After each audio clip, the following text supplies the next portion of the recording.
Narcissistic abuse doesn't start with cruelty. It starts with the most intense feeling of being seen and loved you've ever experienced.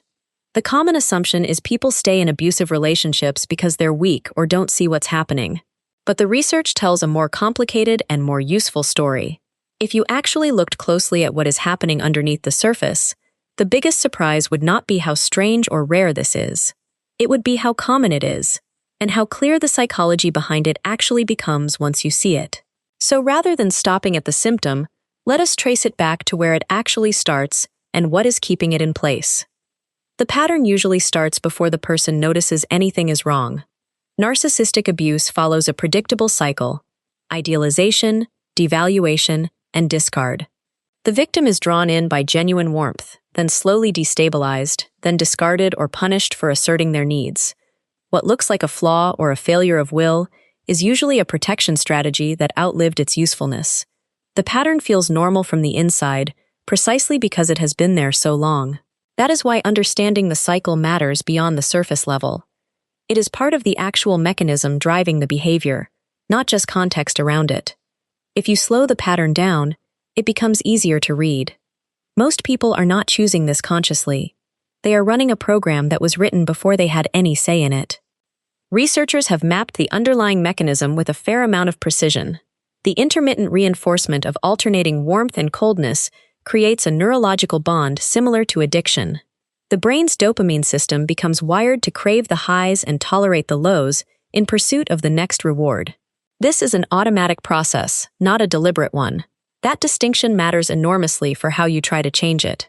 That biological clarity matters more than it might seem. It reframes the question from "what is wrong with me" to "what is this doing and why?" If you slow the pattern down, it becomes easier to read. Most people are not choosing this consciously. They are running a program that was written before they had any say in it. Moments like this also reveal why simple advice rarely works. The person usually already knows what they should do. The barrier is not knowledge. It is the automatic response that fires before knowledge can arrive. This is the part that most self-help advice skips entirely. People with narcissistic personality disorder typically developed it in response to early environments that either excessively praised or severely neglected them. The result is a fragile self that requires constant external validation. This is not about blame. It is about understanding which conditions shape the nervous system and why it responds the way it does. That history does not excuse the behavior, but it does explain it. And explanation is where change usually starts. Moments like this also reveal why simple advice rarely works. The person usually already knows what they should do. The barrier is not knowledge. It is the automatic response that fires before knowledge can arrive. This is where the psychological reality diverges most sharply from the cultural story. The popular framing puts it in the wrong category entirely, which is why the usual solutions do not touch it. Most people can recognize this once someone names it, even if they never had language for it before. Tactics include triangulation, invoking jealousy with third parties, silent treatment, public humiliation disguised as jokes, and systematic isolation from the victim's support network. The internal experience and the external behavior often look like completely different things. Both are part of the same pattern.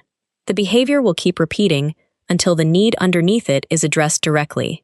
This is where the psychological reality diverges most sharply from the cultural story. The popular framing puts it in the wrong category entirely, which is why the usual solutions do not touch it. What looks minor from the outside often carries enormous weight from the inside. That is why the how it shows deserves more attention than the surface-level version of this conversation usually gives it. Left unaddressed, the pattern does not stay contained to the original area of life. Victims often exit the relationship with PTSD symptoms, shattered self-esteem, and a distorted sense of responsibility for the relationship's failure. They frequently return multiple times before breaking free permanently. What starts as a coping mechanism often becomes the source of the very problem it was designed to avoid. This is why the stakes are higher than they first appear. The pattern affects not just one area but the whole fabric of daily life. What looks minor from the outside often carries enormous weight from the inside. That is why the impact deserves more attention than the surface-level version of this conversation usually gives it. Seen up close, the impact is not just a symptom, it is a window into the whole system. Address only the surface behavior, and the underlying driver will simply find another outlet. Change in this area is possible, but it requires working with the mechanism rather than against it. Recovery requires no contact or strict limited contact, rebuilding a support network, and trauma-informed therapy. The most important step is understanding that the relationship was designed to make you feel responsible for someone else's disorder. The goal is not to eliminate the pattern, but to expand the repertoire so there are more options available in the moment. The research is clear that change is possible. The harder part is believing that before you have evidence of it. Seen up close, the fix is not just a symptom. It is a window into the whole system. Address only the surface behavior, and the underlying driver will simply find another outlet. Seen as a whole pattern, how narcissistic abuse works and why it's so hard to leave stops looking like a character flaw and starts reading like a learned response that can be unlearned. Understanding the mechanics of narcissistic abuse is not about excusing the abuser. It is about releasing yourself from the blame you were trained to carry. The past shaped the pattern. That is not a reason for resignation. It is exactly the kind of information that makes real change possible. When you name the pattern instead of just feeling it, the whole experience becomes easier to work